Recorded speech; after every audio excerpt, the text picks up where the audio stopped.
Hi everyone, and welcome to ED 6902, Introduction to Research and Education. Really pleased to get to know you a little bit over your first week's posts. What a variety of people we have. People who have worked all over the world, in Asia, in the Middle East, in Europe, and Northern Canada, are working now across Canada, who are entrepreneurs, adult educators, work in business, work in schools. This is a great group, and we're going to learn a lot from each other over the course of the term. I know I'm really keen to learn from you. I really enjoyed your first week's posts. I think some people had some trouble. They're new to this. Seems like you're getting that worked out. In many weeks, you will have a group post as you had this week, and you seem to be working well toward that. It is important when that happens that you try to get your posts up by Wednesday or Thursday of the week, so Friday and Saturday can be dedicated to getting a group post together. There are different ways to do it. You can appoint a leader or a coordinator at the beginning of the week, or as this week, some people just began to do it, and it seemed to work really well. I know some of you haven't posted. I know at least one of you is traveling back to a position in Northern Canada and is having trouble with weather and cancellations of flights and things like that, and other people, it's a new term and getting geared up, so not to worry. This week was really just to get to know you week, although the discussion was rich about why we don't use research sometimes. That was the point. We have sometimes this belief that research can solve all our questions.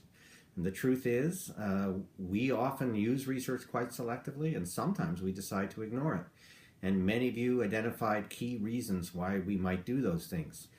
Some of you said things like the people who do the research aren't very connected to practice. There's a disconnect between the people who do it. People are reluctant to make change.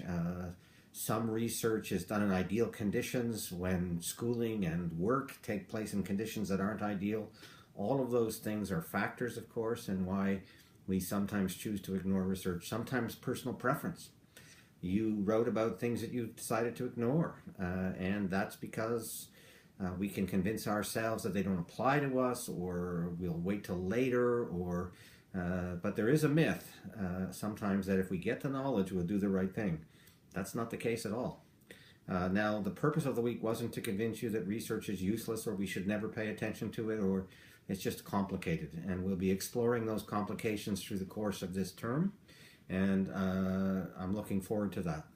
Almost all of you identified areas that you were passionate about, and this course gives you the opportunity to pursue those through the assignments. The first assignment is to profile a researcher working in an area.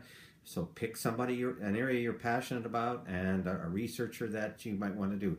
I suggest that you try to contact the person after you've done some reading about that with some questions.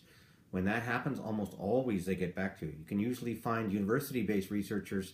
Most people have a web page or an information page associated with their university, and you can make a contact there. You'd be surprised how interested they will be to find out you're reading their work.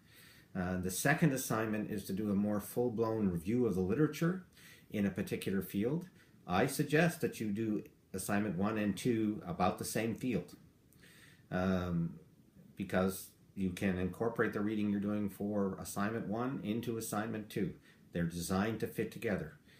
Some people will choose to do a research proposal for assignment 2, especially if, I don't know if any of you are doing a thesis as part of your degree. If you're doing that, you might choose to do a preliminary research proposal. Same thing.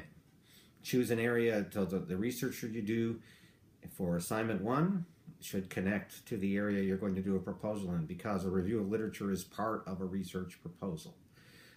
Again, I'm looking forward to making our way through this course together.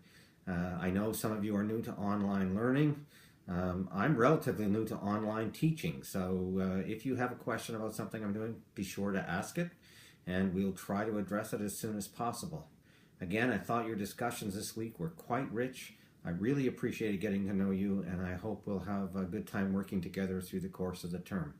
Good luck, everybody. Enjoy the winter.